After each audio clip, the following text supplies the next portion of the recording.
Okay, so it might not seem like it, but we are in good shape. We know that we have a recursive algorithm that works. And we also know that the number of subproblems it calls is polynomial in time. So those are the good things. Our only problem is that the recursive algorithm, as we wrote it, is recomputing the same values over and over and over again. So basically what we need to do is to organize the subproblems in a way that allows the smallest subproblems, the base cases, to be computed simply, and it allows slightly larger cases to be computed on top of that, and larger cases to be computed on top of that, to order the subproblems so that we could build up to the actual n size instance, and also store the values of all of the subproblems, right? So how about we name our function LIS, longest increasing subsequence, and we have, like in our recursive algorithm, we have two inputs, I and j. And I simply denotes the length of the longest increasing sequence, of the length of the longest increasing prefix in A. So in this case, I represents the prefix A1 through I. We're just going to use one indexing for the sake of clarity, visual clarity. And we know that whatever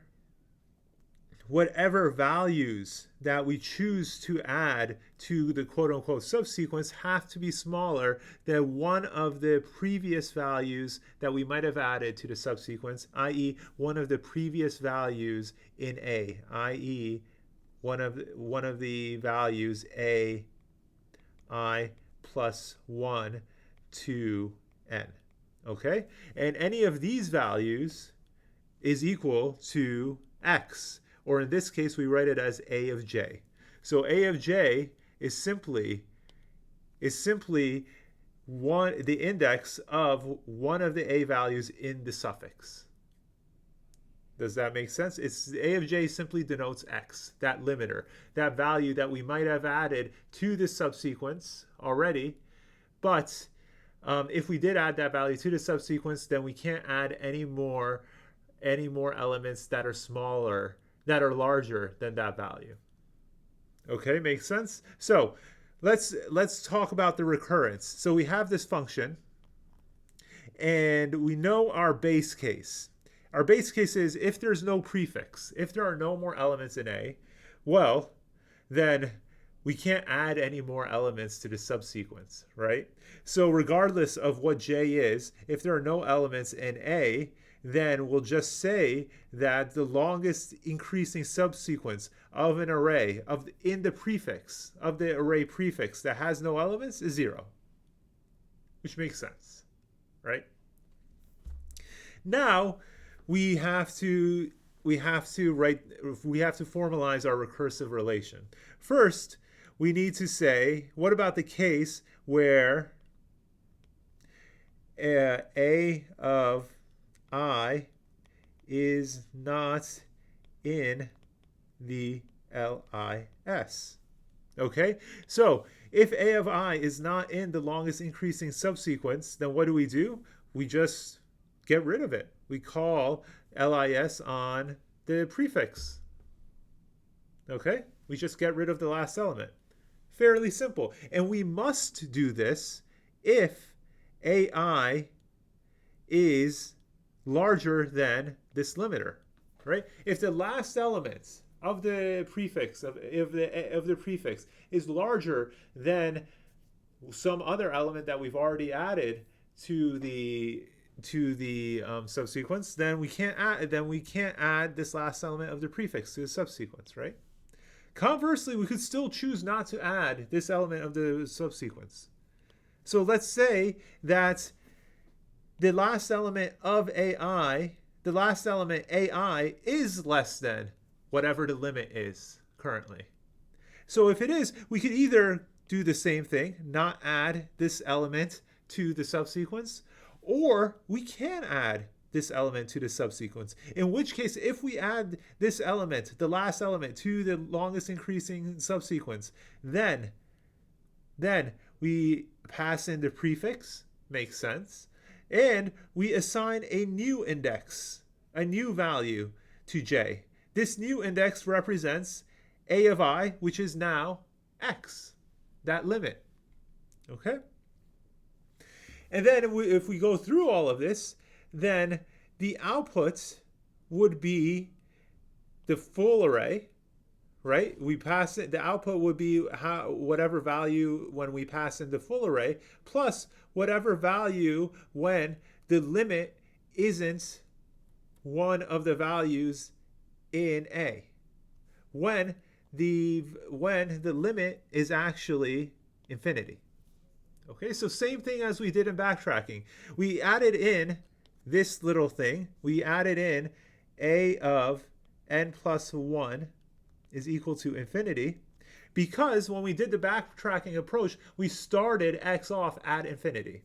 So adding this in helps us in the sense that it allows us to have this new, it allows us to have no constraint right when we're at the root case, at the case we're asking. Okay, so we add in this limit, infinity, which is also n plus 1, which is the n plus 1 at the n plus 1 index. And we also say that these values here are irrelevant. Why are these values irrelevant? Well, over here, this square here is assuming a prefix of 1. Is assuming a is equal, oh, sorry. This square right here is assuming a is equal to an array that contains only 6, right? So in this case, if the array already contains the first element, then the limiter can't actually, the subsequence can't contain that element already, right? Remember, the limiter could only be an element that has already been considered from the array. But if this element hasn't been considered yet, then we can't assign j to be this limit, right? So these values here are nonsensical. Okay, we don't fill them in. We don't even consider them. We simply say that they have no meaning in this problem. Okay, that j must always be greater than I. Okay, and in this case, j is not greater than I. J is equal to I. So all these values we don't consider. Okay. Now we know that we have this many subproblems, roughly n squared, so on the order of n squared, roughly n over 2 subproblems. Okay. So what do? We need to fill in this table. So what do we do to fill in this table? Well, we start with the base case. If A is no elements long, then there is no longest increasing subsequence, right? There are no elements part of the longest increasing subsequence. Makes sense so far. Next, let's say A is one element long, 6. So if A is 6, if A is 6 and the limit j is 3, can we add anything to the subsequence? No. No, we can't, right? So according to our recurrence here, this element or this condition, there we go, this condition, this square will fall firmly within this condition.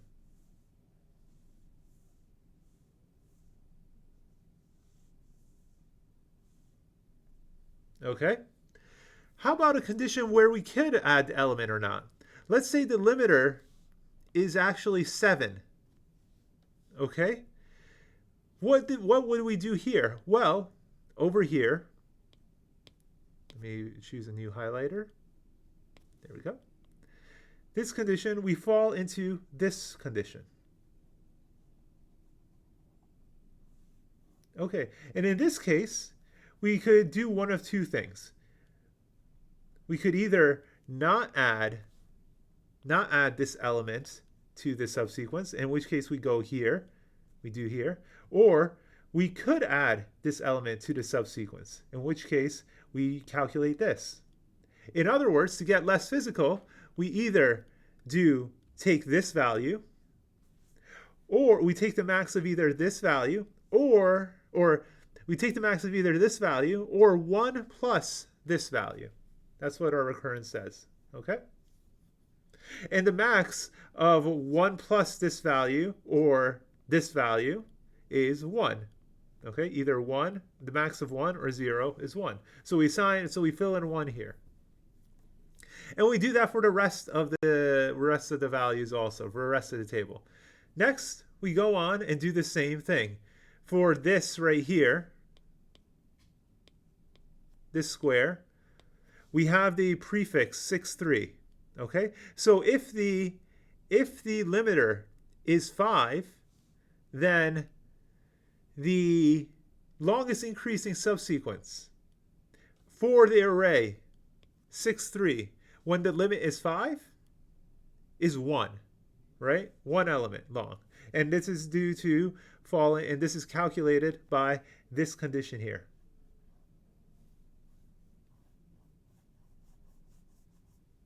Same thing here. We calculate that. Okay? Let's go to another one. Let's go to 2. Now, remember, the longest increasing subsequence. The actual function means something very specific. It means the actual function is saying the longest increasing subsequence of an array, 1 through I, given a limit of its greatest value j, is according to here. So in this case, we're asking the longest increasing subsequence of 6, 3, 5, given the limits given the limit where we cannot add any elements greater than 8 to the subsequence. What is the longest increasing subsequence of 6, 3, 5? Well, it's 3, 5. It's 2. But considering we're not computers, the computer will just look at this recurrence and calculate this out. It's either 1 plus here, 1 plus this element, or you choose not to add the number, which is 0 plus this element. So either 2 or 1, and the max of these is 2. Okay? And then you go on. You calculate out the rest of the table, and eventually you get the value 4. Okay? And the value 4 is, in fact, the longest increasing subsequence of our input. Okay? So this goes to show you that as long as you choose your recurrence correctly and choose the order of computations correctly, then trust your recurrence. Trust the value of the recurrence. I know during the lecture I'm interjecting a lot and trying to give you a plain English understanding of what each of the values is saying. But really, all you really need to be able to do is explain what your recurrence means, and then make sure that you choose an order of computation where you're always looking at something that has already been assigned a value, where you're calculating values in the correct order. And as long as you do those two things correctly, just trust your recurrence and get the final value. Okay. So what is the running time of this? Well, you have 2 for loops. You have 2 for loops, and you have some comparisons, some additions here, but those run in constant time. So really, it just matters how long these 2 for loops are, and of course, it takes O of n squared time. And similarly, we saw the table previously, and the space takes O of n squared time. One caveat that we should consider is that this algorithm, as we've written it, could be done in linear space. How do we do that? Pause and think about it. Okay, don't they? Okay, hopefully you already figured it out. But in case you didn't, just consider this. Each of these values here is only looking at the row above it, right? So once I get here, I don't need to keep these values. right? I only need to keep the current row and the row right above it. Okay, so knowing that, I could get a significant improvement in space by just storing two rows, the current row and the row above it. Okay, so depending on how memory strapped you are, that may be good, that may be that, or it may not be that important, but it is there. Um, oh, this algorithm we discussed gives us the longest increasing subsequent length. But how do we find the longest increasing subsequence itself? Any ideas? Well, it happens whenever whenever you calculate the max. If you choose this value, then you could have a pre-index.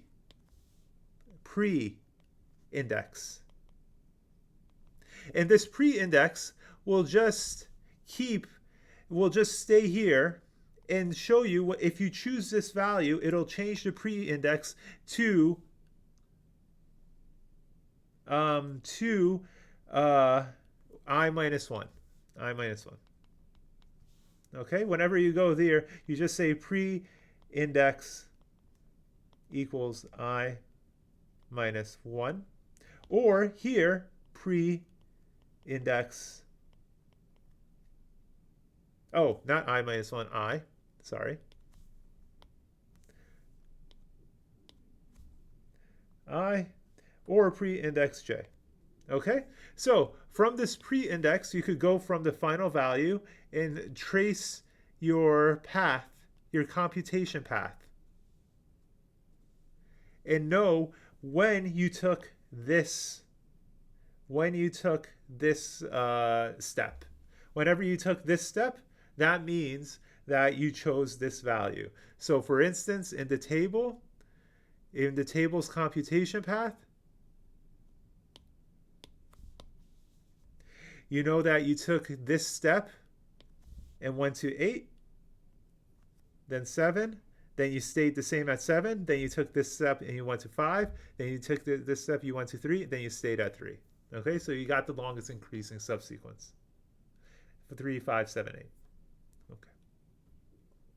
So, 2 comments on this before I go. Can we compute the optimal solution and on its value? Yes, using just what we've said. And is there a faster algorithm for longest increasing subsequence? Yes, there is. Yes, there is. And there is a different recursion in optimization, which can be obtained in O of n log n time. But the issue with that solution is that it's less subtle. If you search on YouTube, you could definitely find people that explain that solution to the LIS problem. But you know, this class isn't about teaching you the fastest algorithm for every problem. It's about teaching you the algorithmic techniques.